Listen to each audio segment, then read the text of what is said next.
in the courthouse at City Hall. We're going to have a call to order, an invitation. This is the call to order. We're going to have an invocation led by Councilman Robert Shaw, and a pledge of allegiance. If we don't have a volunteer, I'd like to lead the pledge tonight. Normally it's Councilman Moore, but he's sick. Yes, okay. Unless there's a volunteer, is there a volunteer to lead You gonna the do it? pledge? You lead. Yes, sir. Okay, thank you. It would be an honor. Roll call. Mr. Prater, Oh, here. Mr. Shaw, Here. Mr. Green, Present. Mr. Locke, Here. all present but Mr. Moore. Do we have a quorum, We Madam Clerk? do. Yes, sir. We have a quorum. This meeting is now in session. Announcements? Invocation pledge. Invocation pledge. Yes, I'm sorry. Okay, invocation, Robert Shaw. Let us stand, please. Let's first observe a moment of silence.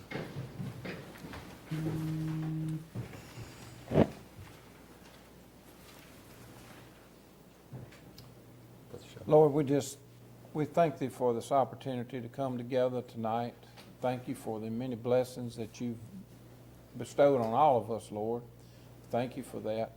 Lord, we ask that you be with us during this meeting. Help us to work through the issues that we have and the resolutions that we have. And we pray for wisdom. And Lord, we just pray that you'd help us as we go through it. Thank you for the folks who come out tonight to be here and to support the mayor and councilman. We appreciate that very much, Lord. Again, thank you for all you do for us and how you love us. In Christ's name I pray. Amen. Amen. Amen. A pledge. Ready? Salute. Pledge. I pledge allegiance to the flag of the United States of America and to the republic for which it stands, one nation, under God, indivisible, with liberty and justice for all.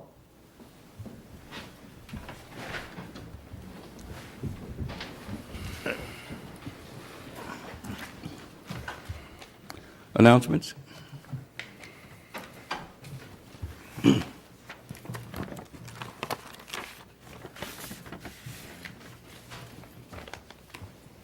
Announcements?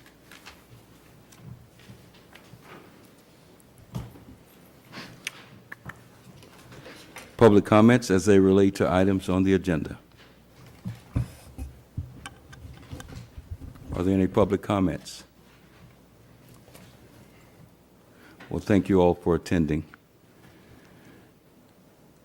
To approve the previous minutes, regular meeting held on September 14th. Mayor, I make a motion that we approve those minutes. I second it. It was moved by Councilman Locke and second by Councilman Shaw that we approve the minutes of September 14th, 2017. Is there any discussion? May we have a vote? All in favor? Aye. All opposed? The minutes are approved. Finance Committee report, Resolution 17-1731, bills and claims for the month of September 2017. Mr. Shaw.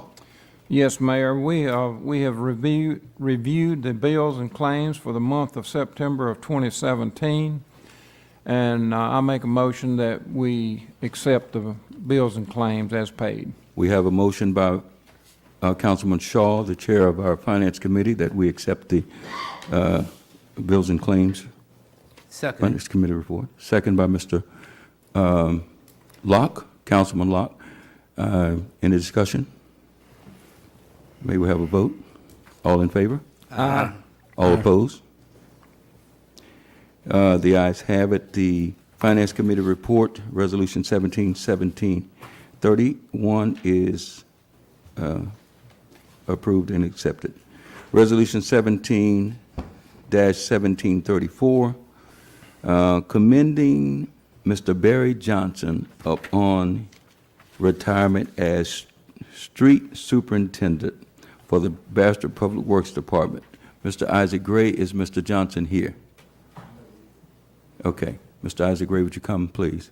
Mr. Isaac Gray is our Public Works Department head. Good Mr. evening, Gray, thank you gentlemen. for coming, sir. I'm not going to read the resolution since I don't see the one of them here, but I just want to thank them on behalf of the city for, I think both of them had 30-plus years of service. Yes. I don't have the exact number, but that's been a tremendous help to me since I've been here. Yes. I try to get them to stay on, but sometimes you have to do what you have to do, Yes, retirement calls. if it's called, you know, and I can't speak up the 30 years they was here, but I can speak about the 90 days that they worked with me. They was tremendous help. Yes. Anything- Both, you mean both, we have another resolution. Oh, Barry's- If we can just talk about these right now, both Can I of these. combine both of them? Since is Sammy Dean here? Nobody's here. Okay, Mr. Robinson. And the reason I want to do that, we have a little emergency out here that I need to go take care of. Okay, all right. Okay. Gentlemen, do you mind if I read these, recognize both of these at one time, because Mr. Gray's doing both? Sure. And then we can vote on them separately. Commending Mr. Samuel Robinson upon retirement as street foreman for the City of Bastrop Public Works Department. And Mr. Gray, you were talking about both of these gentlemen collectively. Yes. Is that because you feel that both were tremendous assets to the City of Bastrop? Well, for 90 days they was. For the 90 days that you were here, huh? I mean, tremendous, you know, the knowledge that they had, you know, within, any time you're working with anybody, you have the little differences though, but we was able to work it out. Yes. But for the 90 days that I worked with them, like I said, I learned a lot. And then that's been my whole training thing since I've been here. They basically training me. Yes, they had so much experience. Yeah. Yeah, they, And about bridges, the knowledge about the bridges and everything, they were just a tremendous help, and even when you call them. and they never withheld information. They had a wealth of knowledge, and they have a wealth of knowledge. They never, They have a lot of knowledge, and if they withheld it, I didn't know about it. But anything I asked them to do, or anything I had questioned about, they was willing to share it with me, showed me some shortcuts, showed me what I should be doing, pointed out why I shouldn't do this. And I just enjoyed, you know, but I tried to get them to stay on at least until the first of the year, but they said retirement was calling. yes. And- Anyone have any questions or comments? I do. Mr. Gray, do we have anybody to fill those positions as of right But right now, yeah. Right now, we're going to appoint some assistant road superintendent, park and rec. We had two of them to retire. Basically, Jesse and I will oversee the position. Because we're trying to get a hand on and get a grip on things. Yes. For right now. Yes. We didn't want to just run out and hire, because Public Works is Public Works, and we're a small city. And I had confidence in Mr. Gray. He's been doing a tremendous job for the last 90 days, and he has oversight over all of Public Works, and that includes both. And it'll give us time to get a grasp on, and then be careful in the selection process. So we were not, we're going to take up the slack. And Mr. Gray has some good people left that I feel are trained and capable of filling shoes. But as far as moving up in those titles, we're going to delay that for a while, and hopefully more people will emerge, so we'll have clear, and then we'll have a chance to do the human resource type of thing that we need to do to develop more cohesion in the Public Works Department. You have anything to add to that, Mr. Gray? I guess that's to his question, who's going to oversee the day-to-day operation? All right. Terry People and Michael Winfield Michael Winfield would and do Terry Peoples. streets, building maintenance, stuff like that. Samuel Jackson, who's been with us for several years, would oversee park and rec. Okay. Yes. But right now, we just didn't feel the need to fill the position itself. Okay. Yes. And then again, like I said, I want to thank Sam Dean and Barry for the 30-plus years of service they gave. You have to be really loyal to do 30 years at one job. And they were tremendous. Yeah. They were tremendous. And we want to thank them for their service in these resolutions. So we have resolution, the first resolution, item 7, 17-1734, commending Mr. Barry Johnson upon his retirement. Do we have a motion? I make a motion. I second. It was moved by Councilman Shaw, second by Councilman Derry Green, that we adopt this resolution. Any discussion? All in favor? Aye. All opposed? The motion carries. Item 8, Resolution 17-1735, commending Mr. Samuel Robertson upon retirement as street foreman, City of Bastrop Public Works. Do you have, can I get a motion to approve? So moved. Second. Okay, Mr. Locke, Councilman Locke made the motion, second by Councilman Shaw, that we approve this. Any discussion? All in favor? Aye. All opposed? The motion carries. Thank you, Mr. Gray. And please give our regards. I asked Ms. Goldman if we could, if it was legal to throw him a party, and she said no. So we will not have a party. They almost had the shortest of retiring the devil, because I almost had to call him today. Thank you, Mr. Gray. Mr. Gray says he almost had to call him again. They called him back to service because of incidences. Item 9, Resolution 17-1738, a resolution ordering and calling for a special election to be held within the City of Bastrop, State of Louisiana, to authorize the renewal of the levy and collection of sales and use taxes therein, make an application to the State Bond Commission, and providing for other matters in connection therewith. Mr. Josh Leonard, would you please come? And Mr. Josh Leonard is with the, Sorry. Bo Shafto and Leonard. Good evening. thank you so much, Josh. It's good to see you again. See you as well. Thank you. You have a presentation for us, sir, and some talk? Yes, sir. Very briefly, this is the municipal sales taxes that are used to fund the city. They're for any lawful purpose. There's a 0.5%, another 0.5%, and then a 1%. So Okay. a total of 2%. So we got 2 half-cent sales Correct. tax. And those 2 half-cents, when are they set to expire? I believe at the end of 2018. Okay. We'll be calling this election in April of 2018. Okay. So we need to call the election now in order to be on the ballot and do the stuff that you need, that everyone needs to do. Yes, sir. To get this done. So we like to get way out ahead in case there are any problems. We don't get jammed up Okay. or anything. So, yeah, The 1 cent sales tax, when is it set to expire? at the same time. Okay, so I'm going to ask Ms. Goldman to join us. I'm going to ask you a question or two, Ms. Goldman, okay, as our city clerk. Ms. Goldman, I understand that these taxes are for the general fund. Is that correct? That's correct. And what would happen, Ms. Goldman, in your professional opinion, if these taxes fail, any one of them? Detrimental. First, we would lay off a bunch of folks, because most of our budget are salary and personnel. And that's what this money goes for in the general fund to cover that That's right. kind of Covers stuff? everything. Everything, okay. Mr. Leonard,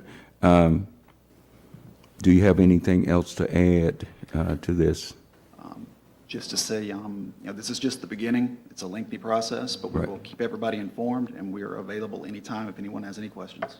So we're calling for the election on April the what? I believe the 28th. April 28th? Okay. And we want everyone to know that without the approval of these, the reason that we went for one election is because it costs us about $30,000 or $40,000 to have an election, and these expired so close together that we thought we could do it and save the city about $30,000, and we hope that the people have confidence enough in us to know that we're going to, Ms. Goldman's not going to let us spend a dime. That's not, That's right. that's not kosher. Everything goes through that office. I don't have a checkbook, neither does any of these councilmen have a checkbook where we can sign for the city of Bastrop to spend a dime. All the money goes through the clerk's office, and Ms. Goldman and her office does a tremendous job in helping us to manage the process.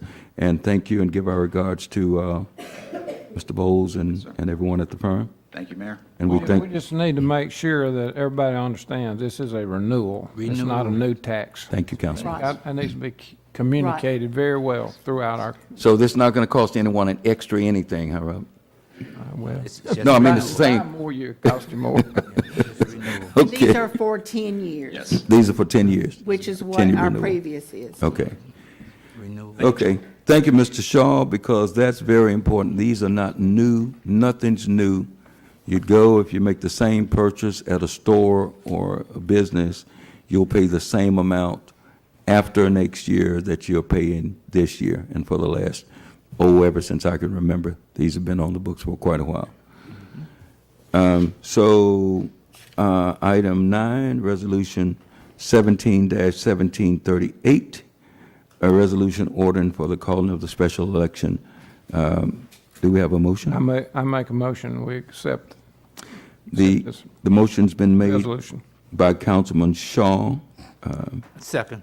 and a second by Mr. Locke, that we approve and adopt this resolution. Any discussion? All in favor? Aye. All opposed? Mr. Prater, I didn't hear you. Aye. Okay, okay. All right, thank you. All opposed? The ayes have it. Ms. Goldman, the motion carries. The resolution is adopted. Mr. Dennis Lyons. Thank you so much for coming to join us, Mr. Lyons. Thank you very much, Mr. Mayor, Council. And Mr. Lyons, I believe this is National League of Cities Service Line Program. Correct, correct. And I have some information I'll distribute after, Yes, sir. after I've had my moment here. Okay. We'll try to be as brief as possible. I wanted to start off by presenting some information that our company recently commissioned a Harris poll and conducted a survey of over 2,000 adults and asked some questions with relation to what it is we do with regards to, residential, external water and sewer lines. Nearly 2 in 5 Americans say now that they don't have the necessary funds set aside to cover a $500 repair, including almost half of millennials. 1 in 2 Americans describe their current state of household finances as either fair, poor, or terrible. 3 in 10 Americans aged 37 plus cited they had no money set aside for emergency repairs. 46% of respondents had an emergency repair in the last 12 months. And what I think is most telling is 80% of respondents either strongly or somewhat agreed with the statement that local community governments should be responsible for educating homeowners about external water lines on their property that are not covered by homeowners insurance, or that the city or town or local utility would not pay for, and that the homeowner would be responsible for solely if there was a problem that occurred.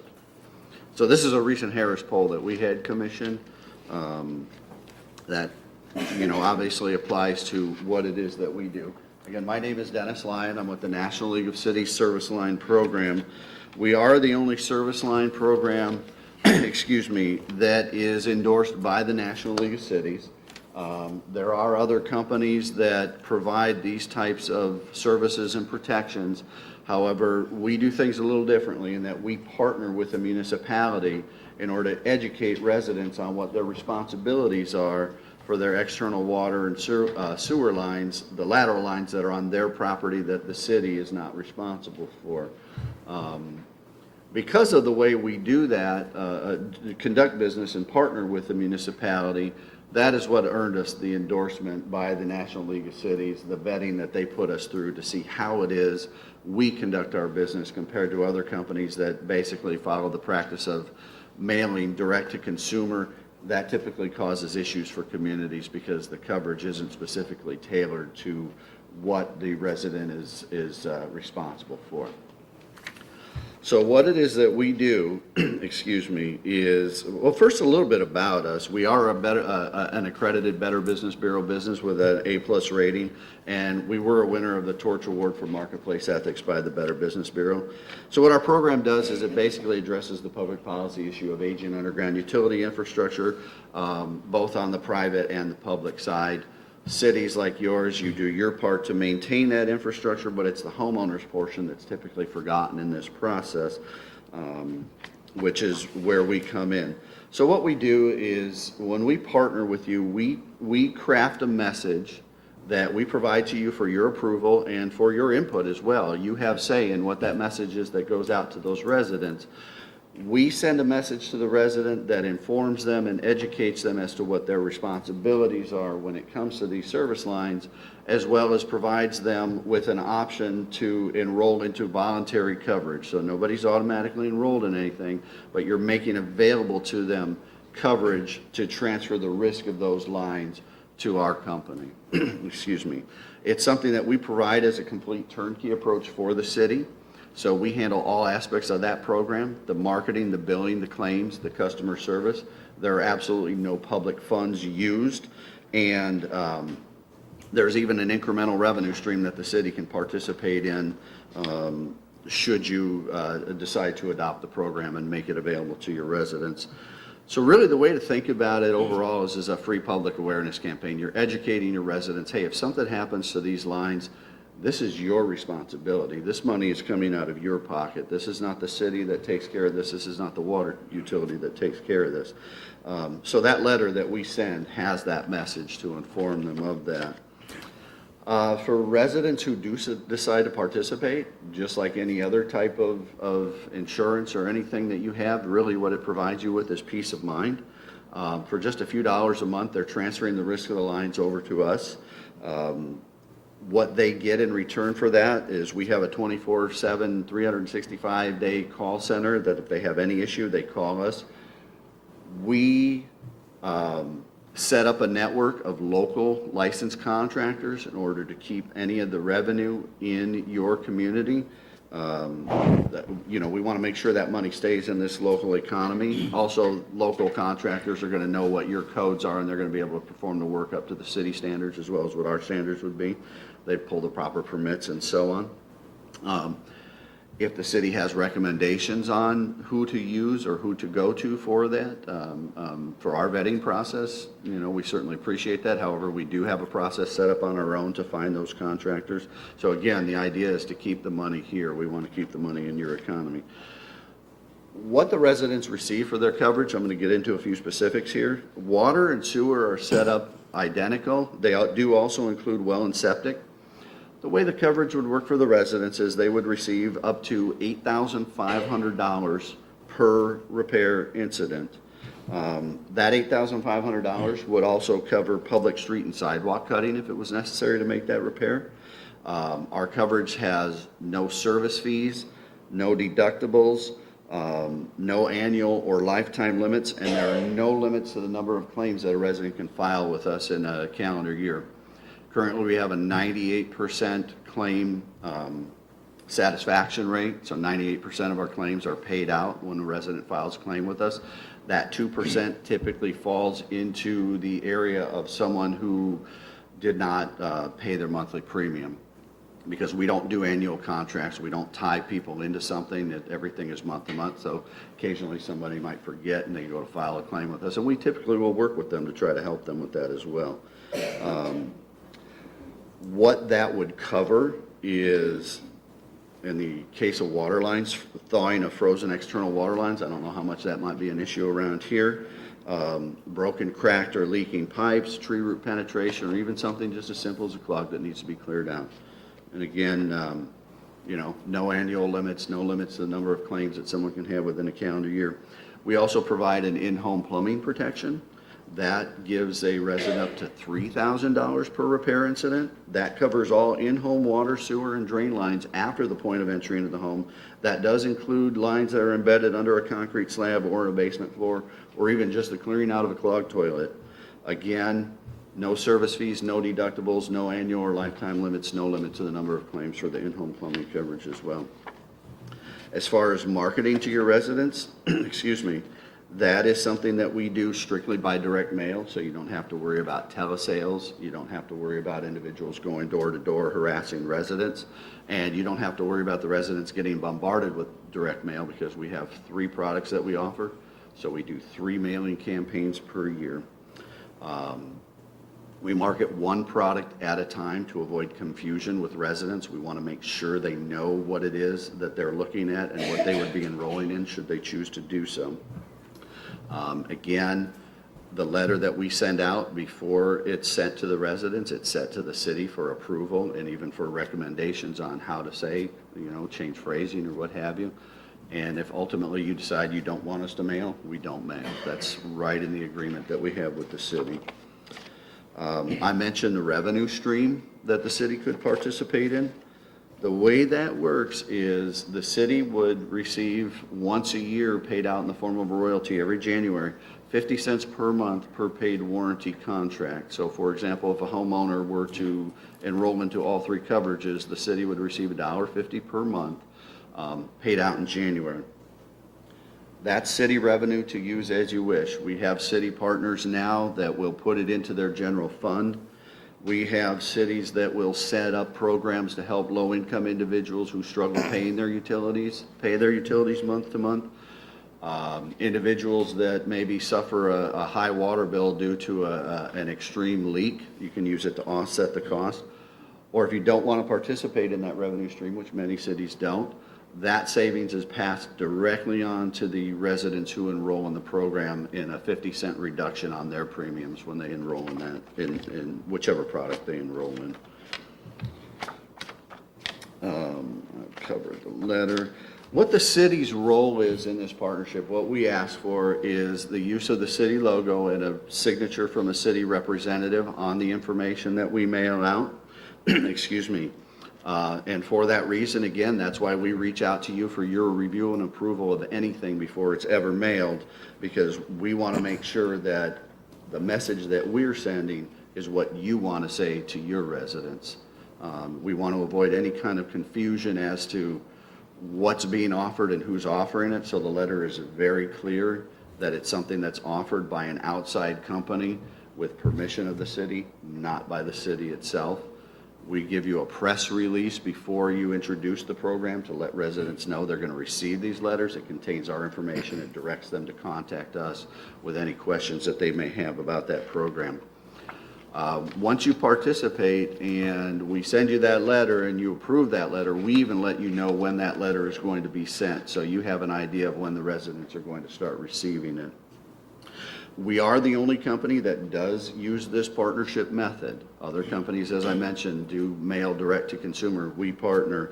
So again, I want to stress, we would never mail to your residents without a partnership with the city and without your approval of that letter before it's ever sent. And the reason we use this partnership method is it allows us to offer the best benefits we can at the lowest possible price.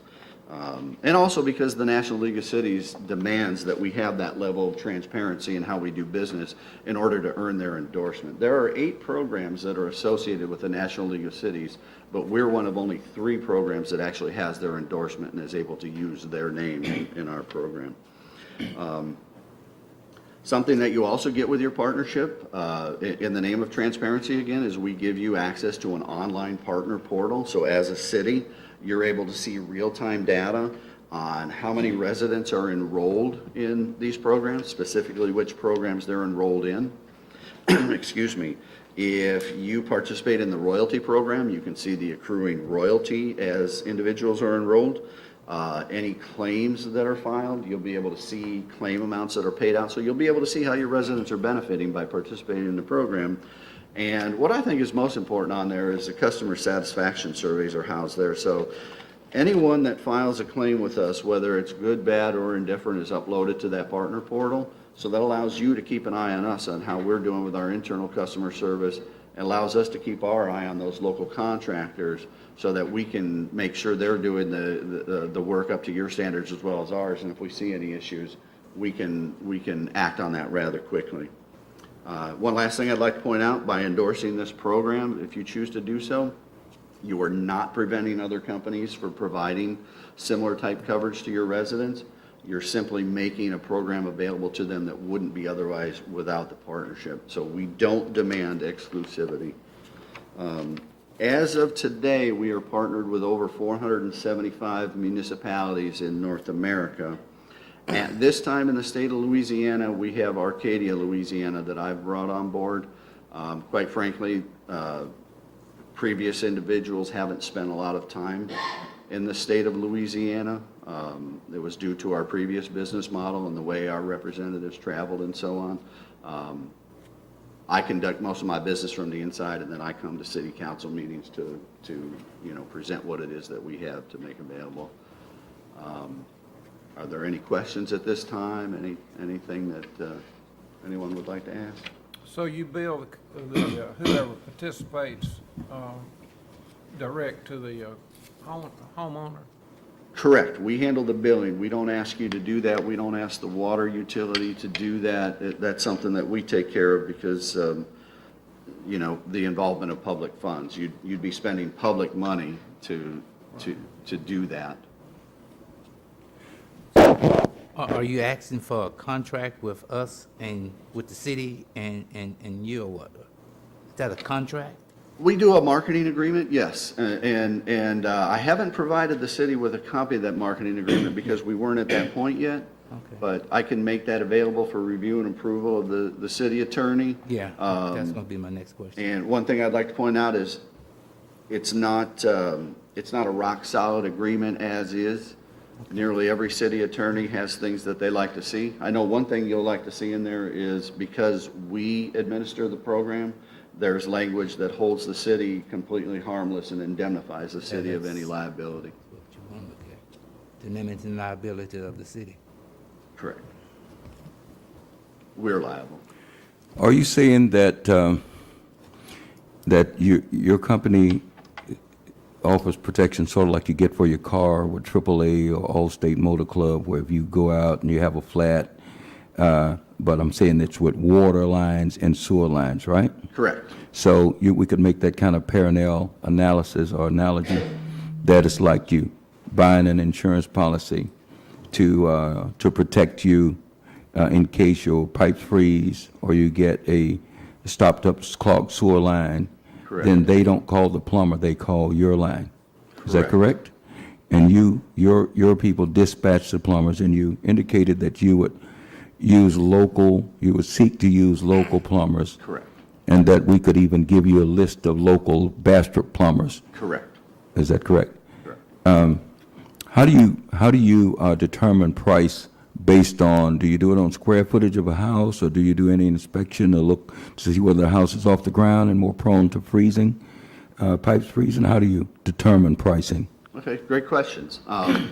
First off, the pricing is simply based on what it is that the resident is responsible for. So the structure, as far as you mentioned, if it's off the ground or something like that, doesn't factor in at all. So every resident of the city would have the same pricing structure. So Okay. if the water line, for example, I know I have a term sheet in there, I don't remember off the top of my head, but for example, if the water line, if the resident's responsibility is from the meter to where that line daylights inside the home, everybody would pay that rate. For the sewer, the sewer rate is the same no matter what, so that's a bad example. But the water is always customized to specifically, and the sewer will, in the terms and conditions, it'll spell it out. Obviously for legal reasons you have to, so that we're not covering something that the city is responsible for, but that rate is the same. Any other questions, gentlemen? Okay, so what you're asking for is that we consider entering into an agreement where you have permission to market and use the city's logo to say that we have done reasonable vetting of your organization, and that you are in fact endorsed by the National League of Cities, and that you're doing this in some other towns. Do you have other towns that you want to mention, or? The list is quite extensive. In the state of Louisiana, we only have Arcadia at this time. And if I could backtrack for a moment, I forgot Sure. to answer one of your questions. There is no pre-inspection. We don't send someone out to a home to find out if there's an issue before they're able to enroll in the coverage. So I missed that. I do So apologize. pre-existing conditions, you?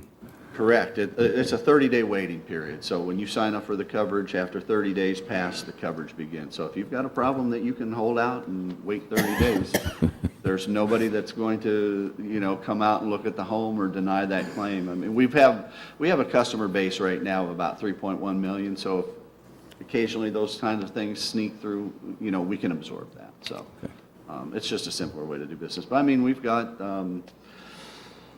Phoenix, Arizona, Mesa, Arizona. I'm just trying to think off the top of my head. Salt Lake City, Utah, Orem, Utah, Kenmore, Washington. I'm just trying to think from some of the states that I'm responsible for.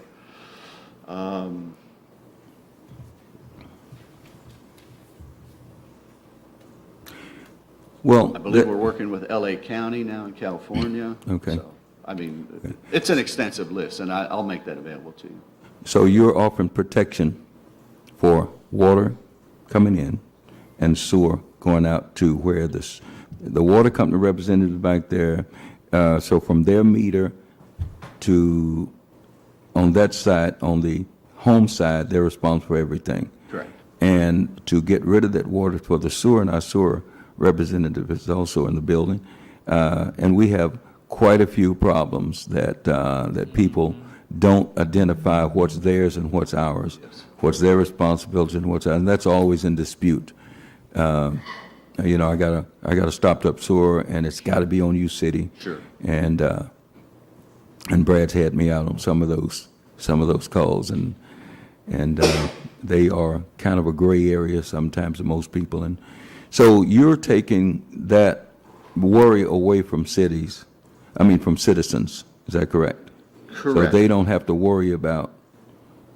Correct. And it helps with the city as well, because when you're educating the residents as to what their responsibilities are, So what about Just in general, those the calls should go $700 down. water bill? A person has a leak or a commode that's going and they don't realize, and then they get a $700 water bill. I've seen that happen in the last several months, a person with a very high water bill, because they had a leak and couldn't detect it. What does your policy do for that? there is not leak protection that's contained within the policy. So it's a repair or replace policy. Okay. But as I mentioned, that revenue stream that you could choose to participate in, many cities will use it for those types of instances. If Okay. someone Okay. has a $700 water bill, and the city could step and say, well, we have this program. Okay. Okay. Well, I'm going to, is that, did we cut you off or anything, or you? is No, that I mean, about- I didn't want to take up too much of the time, because Well, we're there's a appreciative. lot of detail, and it Okay. can get kind of lengthy, so I was trying to keep it short. Yes. So this is information only tonight, and you want us to do further research, and you'll be able to, do you do webinars? So the council members could, Certainly. could ask you questions on, via, webinar or something? Certainly, have GoToMeeting, I can set up a GoToMeeting, GoToMeeting okay. if you just want to, even exchange emails or pick up the phone and Well- call, whatever's most convenient Well, for any of the council if you members. will email us, I think you have our email address, maybe? Yes, I do. Okay. If you'll email us, then we'll make sure that the councilmen get included on the email, or we'll blast it out to them.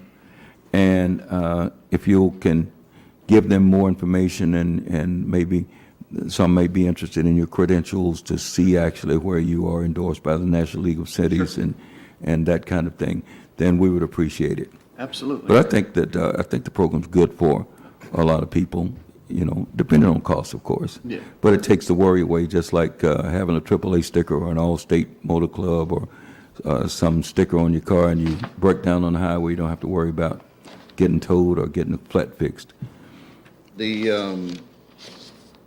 The term sheet, everything is in these packets that I'll leave, so they can be disseminated amongst the council and the city attorney and so on. The sewer line coverage, sewer or septic, is $775 a month Okay. for the city for the residents of Bastrop.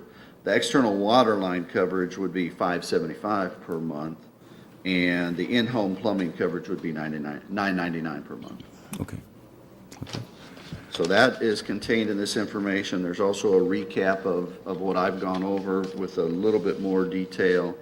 And then there's some other things. There's testimonials in here from other cities and from residents that participate in the program also. Okay.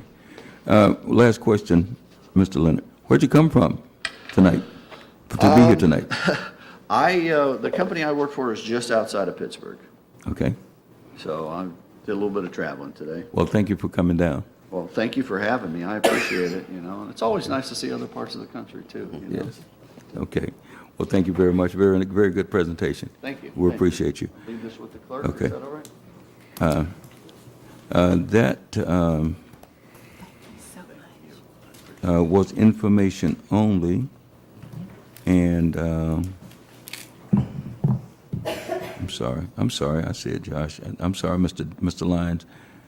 Josh, I'm sorry, I didn't mean to misidentify you, I was looking at item 9 instead of 10. That's Josh right there with the Bowles Laws Firm. I'm sorry, Mr. Lyons. Mr. Lyons came from Pittsburgh, not Josh. Josh came from Monroe today. So that was just information only. Mr. Doyle Nelson, would you please come forward? It's nice to have our great friend, Mr. Nelson, with us. Mayor and council, it's nice to be back. Thank you, sir. Ordinance 17-4247, granting to Water Treatment and Control Company doing business as People's Water Service Company of Bastrop, its successors and assignees the franchise rights and privileges for a period of, and that you asked for 25 years on Yes, yours. sir, we asked for 25. And I had polled a couple of councilmen, and I think that I got a consensus that 25 was not acceptable, but I don't want to speak for them. If any councilman want to weigh in on this, was that too long for you guys, or any gentlemen? Okay. Yeah, so I did poll. It's got to come down. Yeah. And since I knew that wouldn't pass, Mr. Nelson, I put 3 years in for several reasons, okay? So I'm just going to continue with the order. For a period of 3 years, from the date of the adoption hereof to supply in such manner as it deems. Ms. Goldman, was all of this in the newspaper and our legal journal? Yes, sir. So I don't have to read it, do I? Do I have to read it? I'll go on and read it. I'll go on and finish it.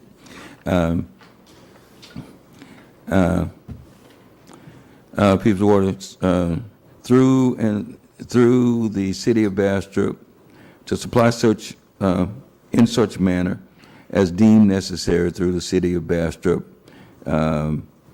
I'm going to take a chance to supply water, right? You can bust up roads to repair. You can dig up whatever you need to dig up. And that's to just paraphrase what this has done. I'm going to take a chance that the legal news is sufficient to describe all the things that you do: pumping stations, storage tanks, fiber optics, and all other applicable equipment useful and necessary in connection. It just gives you permission to do whatever's necessary to keep the water flowing. Is that correct? Yes, sir. And to Take care of extend new business. lines or whatever you need to do. That's Okay. right. Okay. So, would you like to comment in any way, or what would you like to say? Well, I understand if some of the council is hesitant on 25 years, but, 3 years is just, that doesn't allow us to do any planning on having a future. Okay. We're replacing equipment, and it's just too short a time frame for that. Right.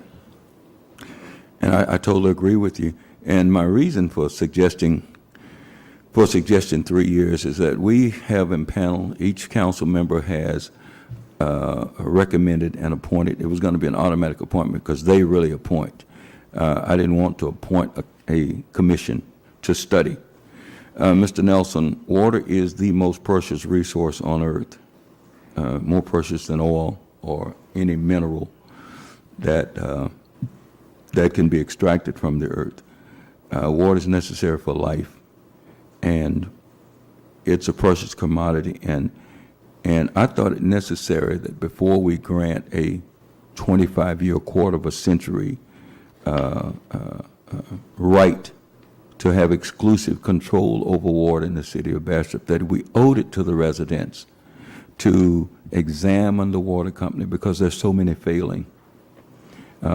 St. Joe, I could go on, look at our friends that's under another water company that's in another parish that's adjacent to us. All over the country, Flint, Michigan, and other places, systems are failing. Systems are old. Your system is old. The majority of the pipe in the ground is probably 60, 70, 80 years old, I would imagine. And it's not a matter of if they're going to fail, but when. And I thought that a commission of unbiased people, smart people, that could be appointed and look at many factors. That is, I think that you owe the people, your company owes the people of this city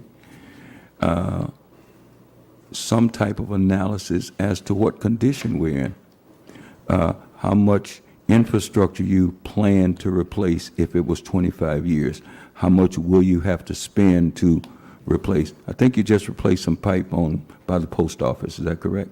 Yes, sir, that was 300 feet, that was $110,000. So 300 feet, the length of a football field cost $300,000 to replace. At that location, yes, sir. Okay, so 300 feet divided into 5,280 a mile, or what is that? What's 300 into 5,280, Mr. Jones? 5,280 divided by 300.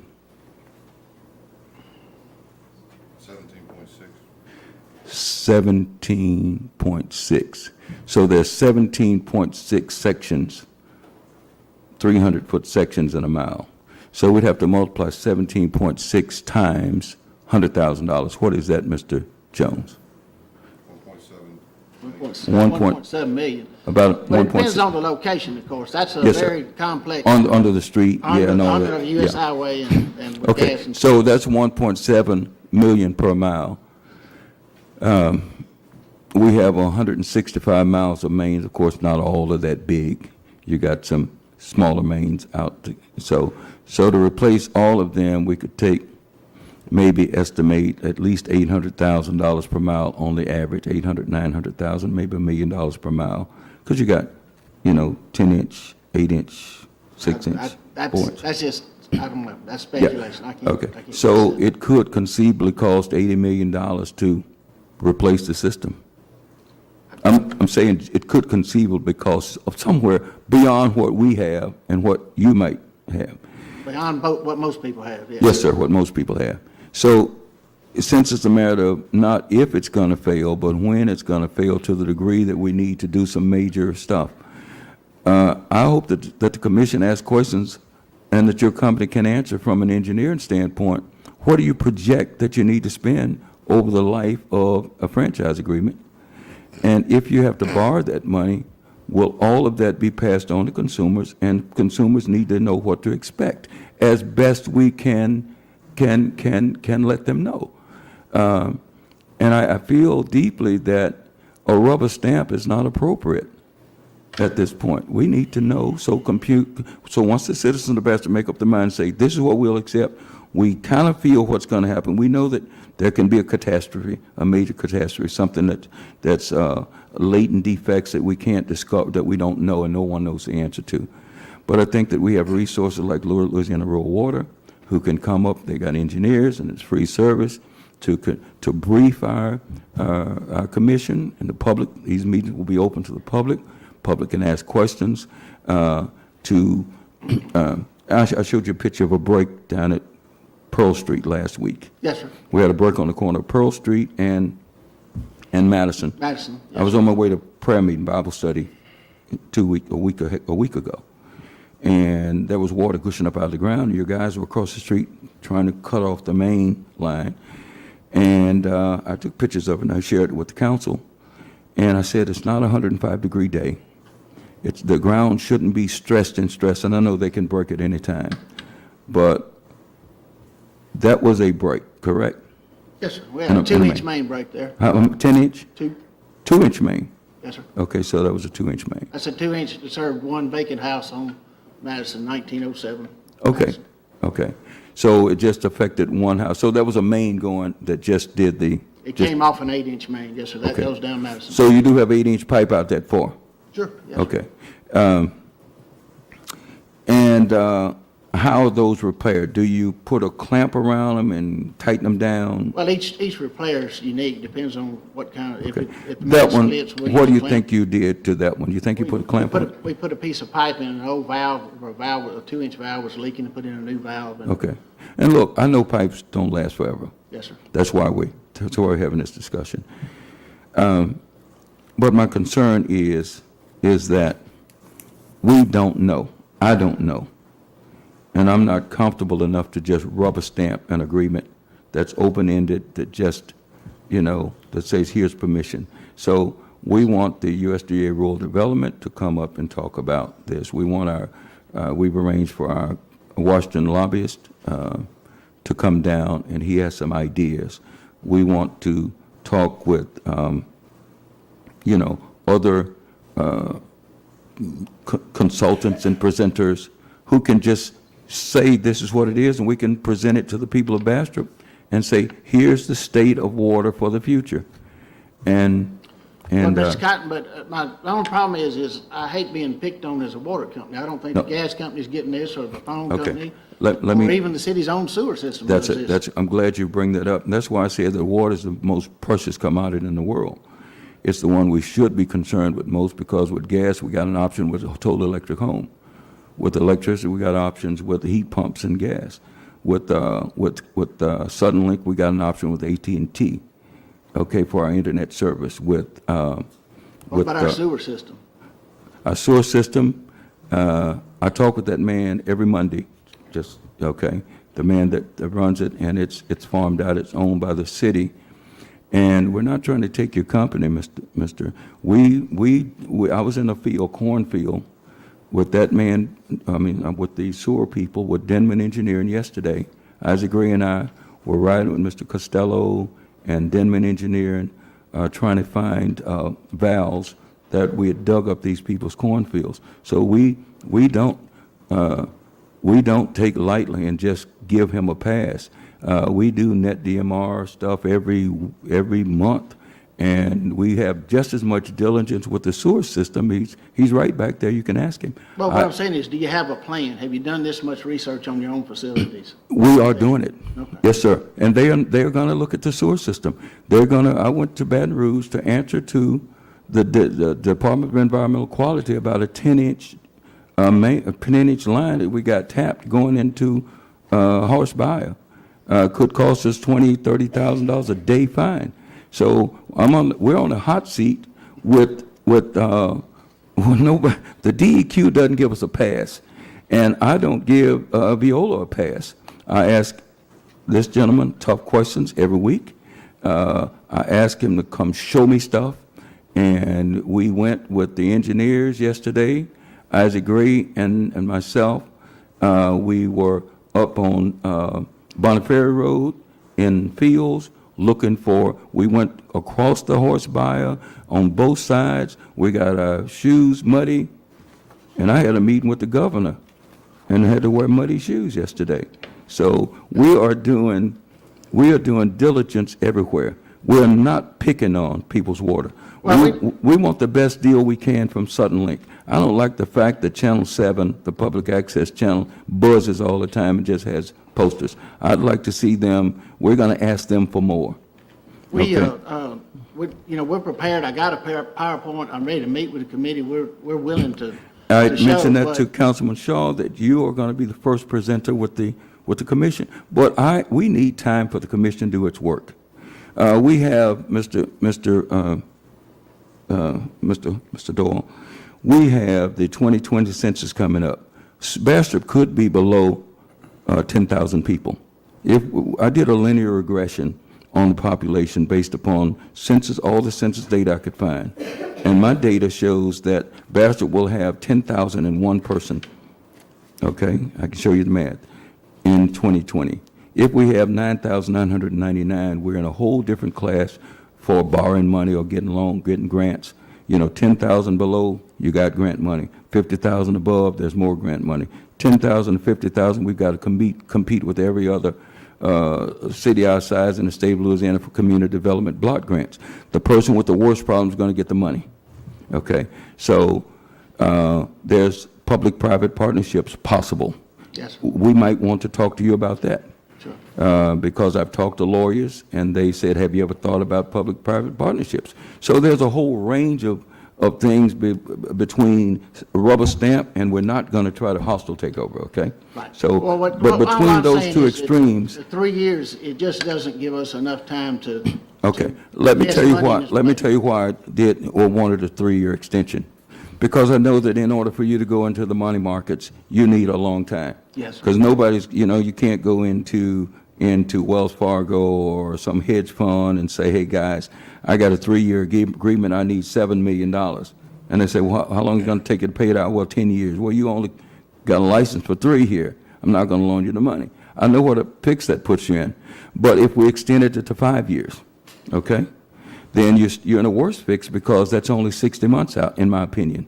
Because we're delaying you 60 months rather than 36 months.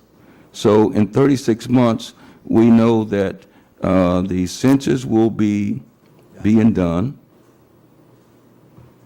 okay, and probably we'll have some ideas on some preliminary numbers, which changes the whole dynamics of this conversation if we're less than 10,000. You can understand that? Yes, sir. Yeah, for funding purpose. That's why we're going to have Mr. Lee Jones and the USDA to come and speak to the commission to talk about what's possible, what kind of money is available. We may be able to get a ton of money, okay, where you don't have to borrow that ton of money. We may be able to enter some kind of partnership where we can get grants, and we may be able to lower people's water bills to replace, $4 million or $8 million worth of infrastructure to dig wells. We don't know the possibilities. So if we had a longer franchise, does that prevent you from getting these funds? Tell me. Well, yeah, because if we didn't have any involvement in ownership or part ownership or partnership, then we can't borrow money and give it to you. Okay? So we can do our private partnership when you get to the 10,000 or below?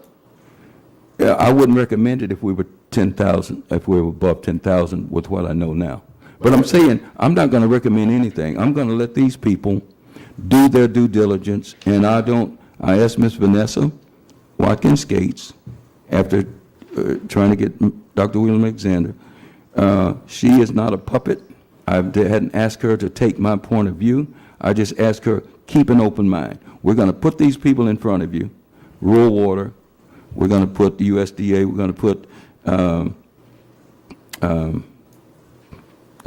Mr. Pruitt, our Washington lobbyist. We're going to put, the government's talking about, the Trump administration talking about infrastructure. Well, he's not going to give you all a dime, but they might give us, $5 million. We don't know. So right now, it's a critical time when everything's in flux. And frankly, I think we'd be doing this people of Bastrop a disservice to rubber stamp. Because if we gave you that right now, we would be rubber stamping. You are a privately held company, right? And, Lord, we and I are friends. We've always been friends, right? So I'm not trying to grill you, but you handcuff me with the 3 Mayor. years. That's what I'm. Okay, Can I yes. suggest that Sure. we table this till we can get some answers? That's a suggestion. Would you have a problem with us tabling this? I don't have a problem with that. Okay, thank you, Mr.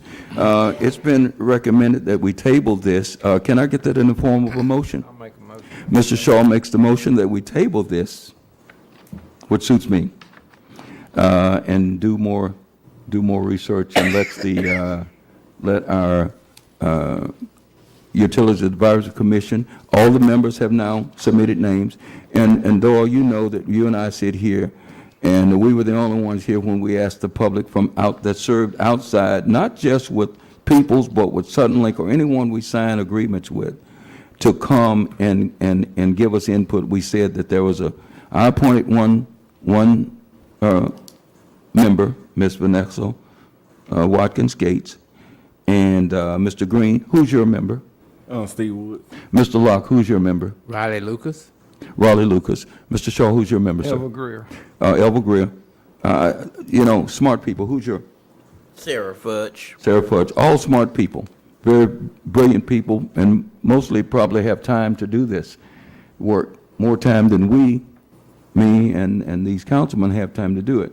So it's nothing to fear, Mr. Nelson. We want to get this done as expeditiously as possible.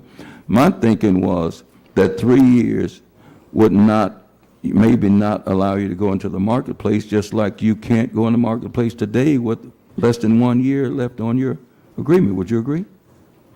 Oh, yeah. Yeah, Yeah, I'm in the same So- bind. So But I you're mean, not in the deal is for any 3 more of a years, bind than you've been in the last 2 years. It's like I try to replace some stuff every year. Yes, sir. But Okay. if I can't have a 3-year contract, my boss says, you make that truck run for more years, or you Right. make that, Right. so you end up with a bunch of old equipment that you can't Right. provide the service that people need to have. Yes. Okay, thank you. We're going to proceed and put it off. Doyle, thank you. Do Thank we you. have on? Second, I second that. Okay, it's been moved that we table this by Councilman Shaw and second by Councilman Locke, that we table item 11. Mr. Nelson, thank you so much. Do we have any discussion? Well, we just looking at an extension of what? The request, Mr. Prater, that's a great question. Mr. Nelson, the People's Water Company, and Mr. Nelson is a representative, brought us this ordinance, and it had 25 years in it, correct? That's correct. Yeah. So the option was to put a 25-year on this agenda, and Ms. Goldman brought it to me and said, Mayor, what's your preference? This is the ordinance as it stands. What do you think? And I said, Ms. Goldman, I polled councilmen, and not a one of them is in favor of 25 years. So I'm going to ask you, do I have the authority to put 3 in? She said, well, you're the mayor. And I said, okay, I don't want this, heavy responsibility, but I'm going to put 3 years in it for a reason. Because I don't want to handcuff you. I don't want to handcuff you at all. But I want to make the period as short as possible so you could get back into doing business normally, like replacing infrastructure that you need to replace. And if it were 5 years, I think that would handcuff you more because you'd have 60 months in limbo. If it was 7 years, I don't think that's long enough. If it was 9 years, I don't think that's long enough, except for kind of mediocre stuff, a truck here and a truck there, and something, but nothing like replacing $1 million worth of infrastructure or digging a new well. But go ahead. Like the gas company has 15 years. I don't know what LPNL has or these others, but, none of them are 3-year. Well, no, Mr. Nelson, if we give you a franchise agreement, I think it'll be 15 years, okay? That'd be good. I'm not against a 15-year agreement. If you give me 15 years, I will not darken your door again to ask you for the next one, because I'll be 80. No, I'm saying, but after the vetting process, we're not going to try to do a 3-year, 5-year, 7-year sir. deal. Well, we're We want you healthy enough to go into the marketplace for a long enough period of time and get the money you need, okay? But we need projections as to what you think that's going to be. We need you to be open and honest with you, not you, because you are open and honest. But we need your company, a privately held company, not to stonewall us for information, but to bear, this enema and colonostomy. That's what we owe the people of Bastrop. We work hard, and like I said, I've got a PowerPoint. I'd be glad to show the committee around and show them what we do, and I'm proud of what we do, so. I know you do, and you produce a good product. So I'm not trying to cast shade on People's Water. People's Water has done a great service to this town for many years. So please don't interpret it as that. Can we have the vote, Mayor? Yes, sir, Mr. Shaw. We got a motion second. Is there any other discussion? Okay.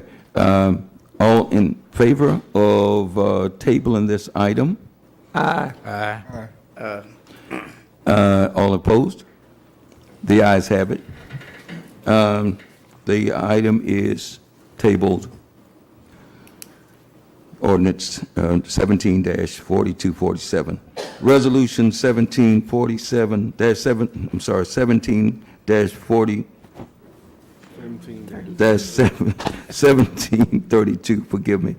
A resolution approving the ad valorem tax exemption for 715 South Washington LLC regarding the restoration of a historic structure located at 715 South Washington, Bastrop, Louisiana, and further providing with respect thereto, Ms. Vicki Carpenter. Ms. Carpenter, I hate that we took so long to get to you.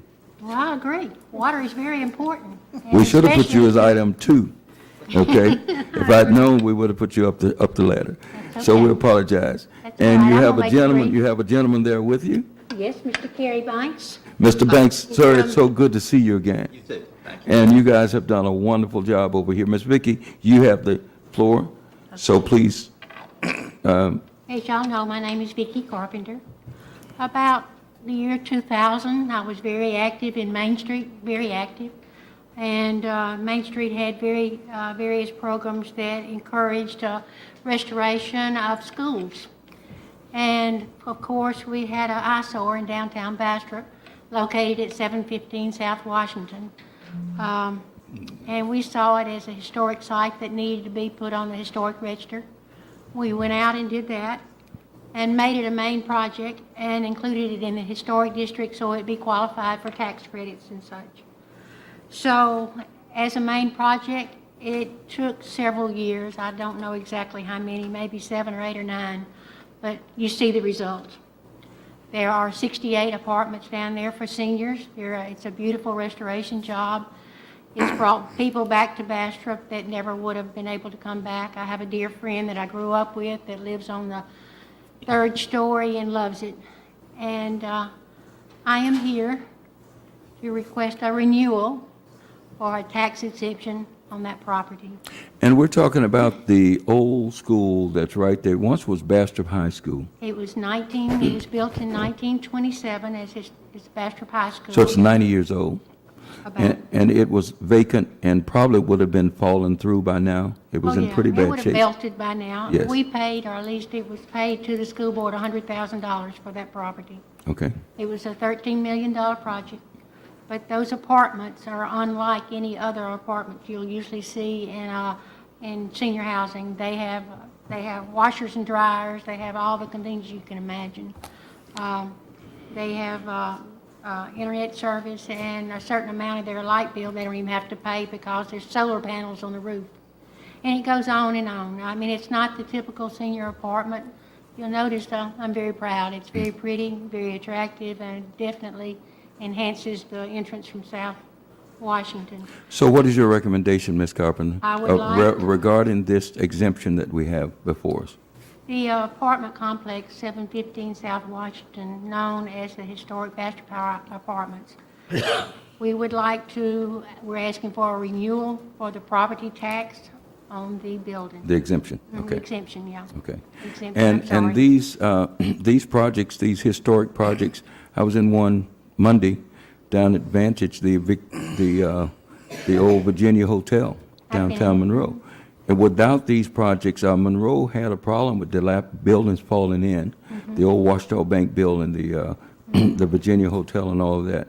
And it's companies like Vantage and it's people like Mr. Banks here who are deep thinkers who go in and take all the resources that it takes from the federal government, state government, local government. And the only way they can do this is these things is with tax breaks. Tax breaks, Is that tax correct? credits. Base tax credits and everything, Mr. Do Banks? you want to tell me Yes, about sir. it? So before Ms. Vicky, do you recommend that we do this? Yes, I recommend that you Okay. approve the tax That we approve it. exemption for the property. Okay, Mr. Banks, you have something, sir? Well, I'll be very brief. I think Ms. Carpenter covered just about everything. This is actually a state law eligibility, this tax abatement through, it's governed by the Louisiana Economic Development, their restoration tax abatement program for properties that are on the historic register. So as a part of that process, back 5 years ago, keep in mind, this is a renewal. This isn't anything new.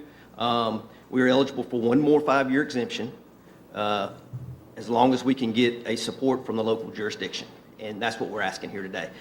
I guess the only other thing that I would point out is this is a apartment complex reserved for the elderly. None of this money, there's not excess cash that goes into the development or the owners or anything like that. It takes every bit of these financing mechanisms to make this work. I mean, I've got residents there whose sole income is Social Security income. And we don't have project-based vouchers. We don't get somebody paying their rent. These tenants actually pay their rent. So it takes all of these subsidies to be able to make this project come to life in a rural area. That's just the facts of life. And so that is what we're asking for. And again, this was a project that Ms. Vicky worked on for probably 10 years to make this happen. My role is running it today, unstopping toilets and all that kind of good stuff, but Miss Vicky was the one that made this happen. No, it was So- Main Street. Main Street did it with Larry James on board, Mark Marine, Chris Kavikoff. I don't know if y'all familiar with him. He's in New Orleans. And Mayor Tom Olive Rutledge. was the mayor at the time. Clarence She- Hawkins And did. Clarence Hawkins did, It was yeah, a everybody. community effort. Yeah, Well- so it's not just. I operate, I'm sorry, Go ahead. I operate 50 of these properties across the state. This is the most gorgeous one that I operate. I'm very proud of this one. Sorry. Do you have any question? I'll make a motion that Okay. So the motion's made by Mr. Shaw. Thank you for the efficiency, Robert. And second by Mr. Prater that we grant this extension, this exemption, the extension of the exemption for another 5 years. That is the resolution. Any discussion? All in favor? Aye. All opposed? Ms. Goldman, that is adopted. Thank you, gentlemen. Thank you, Ms. Carpenter, and thank you, sir, for coming.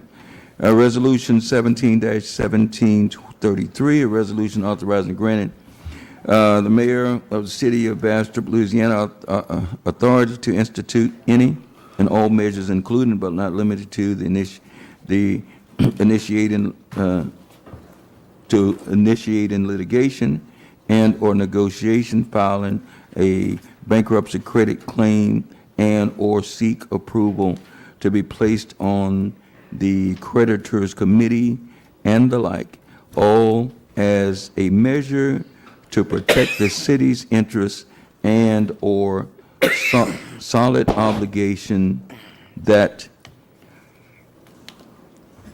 stems from terms set forth within the corporate endeavor agreement and its attachments and lease agreement entered into with Louisiana Economic Development Award Program, Flying Tiger Aviation LLC, Lawrence Rolfe, and Catherine Marie Rolfe.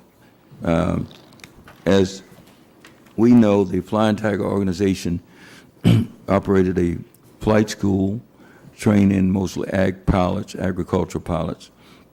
And they had partnered with Louisiana Delta, and the city of Bastrop was a sponsor of a grant for $575,000 to create this economic development initiative. The money came from Louisiana Economic Development. We have approximately $190,000 worth of unpaid fuel that was charged on the city's smart debit card, Shell card, that was uncollected over time, that we want your permission to try to recoup. There's been bankruptcies filed, and, you know, we don't want to be left out of whatever there is to be garnered. I had a meeting with LED, Louisiana Economic Development, and in no certain term, we are the sponsor for that grant. And there were performance-based objectives that had to be met from year to year. So many jobs created. So every year there was a report that had to be filed, year 1, year 2, year 3, year 4. And as long as those reports were being filed and the objectives were met, this was a grant. But now, upon default, this grant turned into a 12% loan upon default. Is that correct, Ms. Goldman? That's correct. Okay. So the organization didn't pull out the whole $575,000, but they did pull out 400 and what, Ms. Goldman, roughly? I know it was over 400. We talked about it yesterday. It's 410 or so. So they pulled out $410,000 of the money to, we do have a nice hangar out there as a result, and some other assets that we do own as a result of that, that fell to us because we were the sponsor, the guarantor. We have personal guarantees from the gentleman that's named in the suit, but I don't have the authority to sue and participate in the federal courts or the state courts to protect and try to recoup some of this money. So we're talking about $190,000 in fuel plus $410,000 or so. That's about $600,000 that we are liable for as the sponsor because of the failure of this organization. I'm seeking authority to get our counsel, Mr. Jones, Mr. Pierre, and other counsel that we may have to engage to try to salvage what we can. Now, the On the good side, the hangar is a great hangar. I had a gentleman today come to town and look at the hangar and make a proposal to move something here. I have another organization from another state that might do something here and would need a hangar. And bring a business here. That's a significant thing. So there's a silver lining there, but we're on the hook for $600,000 as a result of the failure of the Flying Tiger organization. And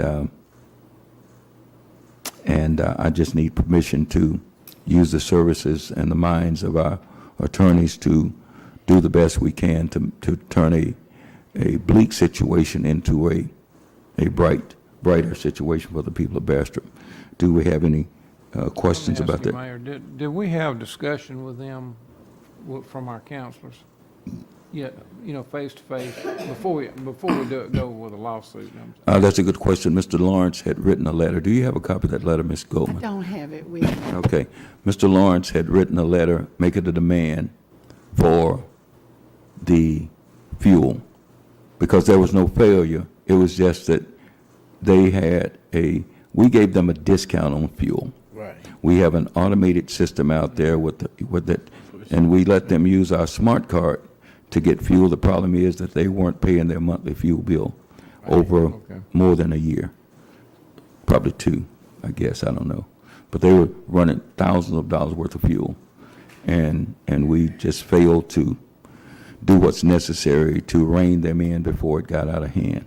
They did pay $10,000 one time. Is that correct, Ms. Gold? That's correct. Yeah, but they were operating, and it was a good, is much needed.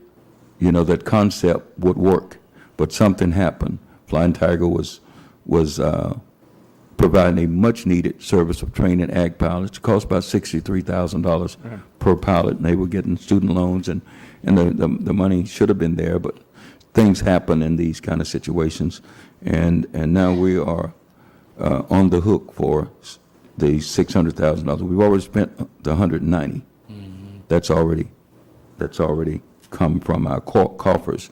So we're trying to get something for our money to put us in an economic position so that we can leverage what's left. We would not have that hangar had it not been for Flying Tiger. We would not have certain things had it not been for Flying Tiger. So now other people are looking at Bastrop as a bright spot for aviation. I have worked an agreement with a flight instructor because flight's not taught in Monroe anymore, JPS. So we will have a flight school in Bastrop operating out of not out of that hangar, but out of our terminal. And we have other things that's developing that we're going to make our airport the envy of all general aviation airports in the state of Louisiana. So I can sense that this has given us something that we didn't have. We need more hangars. I'm talking to Representative Abraham, who's his office, who's an aviation enthusiast. I'm as aggressive as he on you laughing at me or with me, Robert? With you. Okay, good. Are we going to be a part of the lawsuit that the students are bringing against the Flying Tigers, or? No, sir. We're not going to be part of It's that. just going to be our lawsuit against them. Yes, sir. The deal with this is there's already ongoing litigation. Right. Right now. So the importance of this is to allow us to intervene in that suit. And if there's a bankruptcy case that's already been filed, it'll get us in line as a creditor. So we'll be. That's what we want to do, is to be able to get in line and get a priority there with being a creditor. Mayor, I'd like to make a motion that we approve the resolution 1733. Is that the one? We have a motion? I second. Motion by Councilman Locke, second by Councilman Shaw, that we have the authority, be granted the authority through our council. And I should have shut my mouth and let council explain this, because I'm so proud of our council being here. Thank you, Mr. Jones.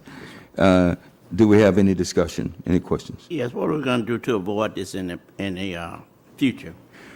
Well, I think that, Mr. Prater, that we're going to provide the kind of oversight and monitoring in the future to not let things get out of hand. And I don't have, look, I'm not trying to throw criticism or anything. What's done is done. We can't spend time hashing out, but you have the greatest question. What are we going to do to make sure that when we have economic development and we sign on as sponsors and we take the risk, that we're going to make sure that we hold hands and that we're an active participant in monitoring and keeping up with a company's financials and doing things that we need to do, the kind of due diligence that we need to do. The first thing we're going to do is try to vet them. And they were vetted, and they were good people, in my opinion. And the concept worked. The concept, there was nothing wrong with the concept. Right. You know, the way Flying Tiger, what you all approved, was a tremendous thing. It was a wonderful thing, but sometimes management doesn't do what management is supposed to do. And businesses fail as a result of management doing things that depletes funds and causes these kind of problems. So it is what it is. We're not going to dwell with the past and what may not have been done, but I guarantee you that we're going to do all we can to attract, but once we attract, we got Ms. Kay King there who does a lot of vetting. She has a lot of deals proposed to her that she'll say, I don't think that's going to be good for us. So we got good people. There was nothing wrong with the Flying Tiger deal and getting them here. We just made mistakes, and that's gone, and there's nothing we can do about it but try to do what Mr. Jones wants us to do. Is there any other question? Mr. Prater, does that satisfy your question, basically? Basically. Okay, thank you. It's been moved. It's been moved and second. All in favor? Aye. All opposed? The ayes have it. Thank you, gentlemen. Mr. Jones, you can now begin work, you and Mr. Pierre. Yes, sir. Thank you. Okay. Item number 14. Resolution 17-1736, a resolution of the Mayor and Board of Aldermen of the City of Bastrop, Louisiana, to authorize the execution of an online service agreement with the Governmental Jobs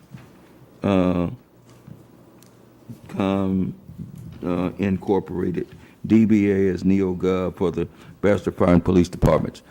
Gentlemen, this is our risk management has recommended that we go to a program so that people can apply for jobs in our police and fire departments from anywhere in the world. It will increase our pool of candidates. The selection process is where you waste so much money. When you hire someone you shouldn't have hired, and they work for a year, 6 months, and you invest in them, that costs a fortune. So I'm just asking for permission. This is recommended by risk management. It's, and I apologize if I didn't do a couple of councilmen enough, to get you the information that you may have needed. That was the presentation that failed last time when they were making a presentation over, and I commit to you that we will get you emailed on when you can meet.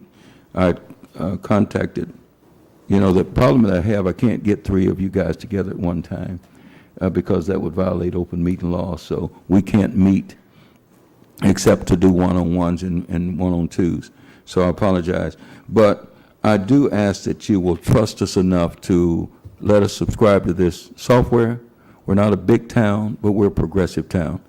And having a pool of applicants, the fire chief is back there. Fire chief or Chief Campbell, do you have anything that you would like to say about this? Or would you like to add anything? I don't want to exclude you. You okay? Okay. Well, the city of Monroe uses the same software. It's used by 1,600, 1,300, 1,600 cities nationwide. It's special. It's special. An applicant for the police department can drag and drop all their driver's license, their social security cards, their birth certificates, their everything. It's completely transparent, and we are recommended to have transparency. It helps us in so many HR ways, and this is a pittance to invest in something that will make our organization such a better organization, more transparent. We can avoid a lot of litigation, potential litigation, because as we were advised, we could have a $7 million, $10 million suit on our hands, and our policy would not cover up to a certain amount. We'd be stuck, and then we couldn't get insurance. We could operate, HR, human resources, is such an area that if we don't take every diligence, we could get ourselves in real hot water real fast. So these processes are recommended rather than having applications in file drawers, subject to human error, subject to things that happen to paper. This just puts us in such a better position. Do we have any questions that you have for me that I can answer, or? What would be the cost of getting it started? Well, the cost is what, about $7,000 a year? 7,100. $7,100, the first year, and then it goes down. There's a lot of training and stuff. Maybe 4,000 every year after then? Yeah, 4,100, yeah. First year, training, that was one of the concerns that Councilman, can I say that you asked? You asked a question about training and stuff. Yeah, because Councilman Shaw wanted to make sure we were trained and thoroughly ready for this. It's a progressive step, and it would help us in a lot of ways. I could go into a 30-minute dissertation. Just kidding. Only kidding. Only kidding. Yeah. See, whatever votes I have, I lose, Robert. Okay. I make the most. Okay. Mr. Green has made the motion. Second. Second by Mr. Prater, Councilman Prater. Any discussion? All in favor? Aye. All opposed? The ayes have it. Thank you, gentlemen. Thank you so much. 15, permission to advertise for bids for handicapped accessible parking at City Hall. Ms. Goldman. Mayor, this is a project that the USDA has been so graciously since 2009. Every time we do a grant with them, they tell us that our handicap accessible at the south entrance is not in compliance with the law. Every year we apply, every year they understand that we are stressed for money. But we've come to the time now, they're saying, in order for us to get any funding from them, we've got to fix that. So Denman has worked with them for several months, and they have come up with a plan, and they've got the bids ready, and it's been approved by USDA for us to start. So Denman wants to start the advertisement. I think they're going to open the bids within the next 2 weeks. They want us to have a special call meeting on the 26th to award the bid, and then they'll start the process. We're going to be getting our taxes within the next 2 weeks, and that is a main entry. But it's going to be a little bit inconvenient, but we have unofficially got word that with those 3 grants are granted, but they're not going to give it to us until, first, our audit has to be finished, and second, we've got to be completely finished with this entrance. And the main problem with the entrance is, if you notice this south entrance, and when you go, there's a steep slope going down, and someone in a wheelchair or with a walker may not be able to negotiate that and could theoretically roll back in the parking lot. Is that the main problem? Yes, It's the slope. that is the problem. So instead, they're going to have to build a deck out, sort of a flat area when you walk out the back door, and then get that slope downward to the right and left. So that's the problem. And it's been a problem for quite a while, right, Ms. Goldman? Since 2009, when we started asking for grants, Yeah. We explained that we just didn't have the money, and that worked for a while. So they're not letting us kick the can. Not. So this council is faced with making the, That's right. yeah, it's paying up. What's I the, make a motion that we accept that as Denman's proposal that's in here. Is that it? If they beat. That drawing is in there. I make a motion that we Okay. we accept that from Denman Engineering. okay, Councilman Shaw has made the motion that we accept that we adopt this resolution and accept this. Do we have a second? So moved. Second by Councilman Locke. Do we have any discussion or question? Thank you. Vote? All in favor? Yes, hey, yay. Okay. Right there. Okay. All opposed? The ayes have it. The resolution is adopted. 16, and final. Mr. Nelson. Yes, sir. This is going to be a lot better, Mr. Nelson. It will be, sir. Okay, Resolution 17-17. I'm going to call on Mr. Jones to tell us if we can do this. And this is one of my questions that I had for council, city attorneys Pierre and Mr. Jones. I believe Mr. Jones has the answer there. My question for Mr. Nelson was, after looking at what Sterlington was faced with, where they spent like $78,000 to run a gas line, and Atmos was going to pay them if they had 45 homes there, about 7. And I didn't want us to be in a shape to give. This stemmed from us trying to get our fire rating up. Just a little history, just quick. We're trying to get our fire rating back to a 2 to save people of Bastrop, businesses and residents, about 20% on their insurance on their homes. That's the difference that a State Farm study that we had done made in between a 4 and a 2. We want to get back to at least a 2. And the fire chief had asked that we go out to the industrial park all the way down past Parker Paper and to the right. He wanted 2 acres to build a fire tower and a training station. We used to have one by H.V. Adams with a tower, and they'd go out there and do exercises. We can't do it there anymore. So Chief found that spot, and we have a water main going down there to it that doesn't have any water. Is that correct, Mr.? That's correct. And how long has it been down there, Mr. Doyle? Probably about 4 years. The city got a grant, ran the water line straight down Industrial. They put a leg down towards the D&G ponds. Right. And they put a leg down towards the dead end. There are no customers on it. It's just been sitting there for 3 years. The permit issued by the health department said that the city would own the sewer and that Peoples would own the water. Okay. And the chief came to me. He's been trying to get the fire rating up any way he can, and told me they wanted to build down there. And I said, well, we need to get it donated so we can put water on it, and I can get it tested and get it working for him. So that's Yes. where we're at. And naturally, when you came to me and saying, hey, I can't run water down there unless we own it, right? Yes, sir. The question I had was, can we legally do that? And I got our counsel, and Mr. Jones, would you read that part of that that's highlighted, sir? This is what you gave me that you Yeah. just mentioned. that Yeah, okay. The city owns the sewer collection system, and the Bastrop, the water distribution center will be owned and operated by the city of Bastrop.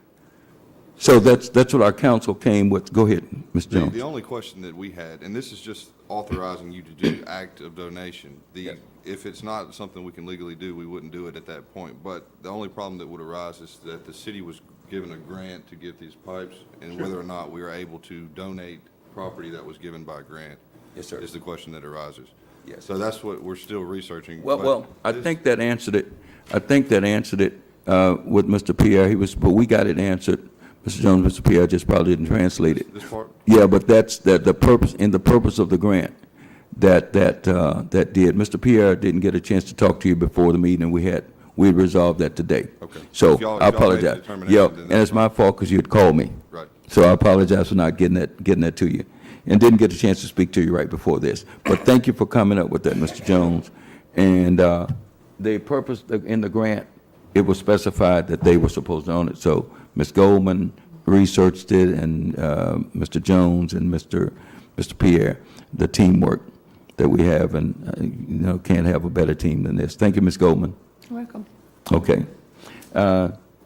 Gentlemen, we can't operate the fire deal without having water in the lines. We can't have water in the lines without people's supplying it, and we can't, they can't supply it unless they own it, and it's in the document. Do you have that? Does anyone have that you can share with the councilman? I think It's the question, right can we here in this legally letter. give it, donate it to the, is that the question that we're trying to? Yeah, and it's in the letter that Ms. Goldman found for us, November 28, 2012, to Mr. Chris Patrick, P.E., Project Engineer Denman, and it's a permit number, and it says, we are in receipt of information that indicates that the plans and specification for the above-named project are substantially in accord with the requirements of state health and sanitary code. Based on these findings, in accordance with the requirements of the state health code, the permit is hereby issued for the project. When they issued the permit, this permit refers to sanitary features and design only, yada, yada. This permit is issued, and this is what Mr. Jones just read. This permission is issued with the stipulation that the sewer collection system will be owned by the city of Bastrop. And further, the stipulation is that the water distribution system will be owned, operated, and maintained by Peoples. So we got the legal, and I just want to make sure that we didn't do something that other municipalities may have done, getting something and then giving it away. But that's the question, can we legally? Yes, give- sir. Yes, sir. This letter says that we have to. Well, Yeah, we can legally. Yes, sir. Legally give away, The letter says that we can legally, in my opinion, based on all that we have. Now, this was in the stipulation that in order to do this and get the loan, is that correct, Ms. Goldman, as far as you see? Pardon me? Is this correct that, these plans were approved based upon Right, us giving it? right. We had to get approval from the state before we could even do the work. Yeah. And in the permit, it was stipulated that before this project goes on, that if we build this water main, that Peoples would own it and operate it and repair it. And here's the thing, there are no customers on the line. So now, what I talked with Mr. Nelson about was having an addendum or some attachment to say that if they're customers, then but until I found out that they are to own it, and we can't ask them, I know they wouldn't enter into agreement like Atmos did with the city, where they said, if you get 45 customers, then we'll pay you 50. And I think the finding was that they didn't have a guarantee. Well, now, Mr. Jones, if you got a question, go ahead, please, because you're our attorney. Please, go ahead. What I've got, Mayor, it seems that the stipulation would say that they should have gotten ownership of this originally, is the way this letter reads. Yeah. Now, if the city still owns that, And they it can does. certainly donate it to them by this agreement. It Okay. should be theirs already. So you would say that you feel that we should go on, we can proceed? I feel like you should have the ability to donate it if, and I understand your part, and that was my original question, is Yeah. whether or not we can donate public, or property that was given to by a a grant. private. Yes. That's my thing. But Yes. this shows that it should be their property Yes. already. Yeah, yes, sir, I agree. And a little research showed that the grant was based upon us having this. Stipulation. Yes, sir. Right. Yes, If sir. the grant was based upon this stipulation, then it should have been their property already, then the Yeah. city should have no problem donating it to them. There's a couple of things, Mayor. There's no customers. It's been vacant. It's there for 4 years. If it was there vacant 4 more years, it's really not people's, it's not like we're trying to get something. And you're not making money off of it. Right. We're just trying to get the city to be able to have their training center out there with Yes. water on it. And I'll tell you a little more history on some of this stuff is the reason when the health department writes those letters like that is because sometimes a developer will develop a subdivision. And they specify in those permit letters that it's owned by whatever water system's there, because if it doesn't, what happens is that subdivision becomes a water system. So that's why they write that in the letter, in the health department letter. Okay. I think we all in agreement and want to get this done. Yes, What sir. we want to know is legally, can we donate Yeah, right, public exactly. property to a private? Right. We're not asking for anything illegal, because we don't want anything illegal. Like I said, we all in agreement with it. We just want to make sure that we all legal, because As long as it's legal, that's fine. Did he come back? Okay. When was that letter dated? November 28, 2012. 2012, that's been around a while. And I'll give you some history of what happened. We had another People's Water manager, when we finished the grant and we closed it out, and he was in the process of getting the active donation.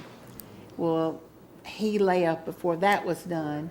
We didn't have nobody going there at the time until the chief wanted, so that's why it's brought up now. Okay. It just got in the cracks. And I'd like to commend the chief for wanting to build a training facility, because I looked at the chief had the commission of, he and fire prevention in his department, did a grid, a matrix of why we failed, but, what we dropped points in from the time we were 2, from that inspection to the next inspection 5 years later, and the next inspection 5 years after that, 2015, when we dropped to a 4. We analyzed all of those things, and that training facility is one that we lost points on. We also lost many points on not being staffed enough. Is that correct, true, Chief? And that's why I'm glad you gentlemen gave us the permission to have the online application software so we can get that up. We can save people of Bastrop millions of dollars in excess premiums that they're paying now, and that's our goal. That's the goal of this administration, to get our fire rating up. And this water company is so instrumental that the water company is 40% of the grading. Is that true, Mr.? Yes, right. Yeah, that's 40%. So they're responsible for 40% of our fire rating, the flow, the pressure that they provide, and all of that kind of stuff. That's 40% of our fire rating. 10% is our dispatch. We have an old analog system now. I wish we had a digital system for time stamping, but I'm not going to propose too much too fast. But it's coming. Yes, that's right. We'll try to figure out a way to pay for it. Thank you, Mr. Nelson. Yes, sir. Any questions for Mr. Nelson? Do we have a motion? I make a motion. Mr. Shaw makes the motion that we approve this act of donation.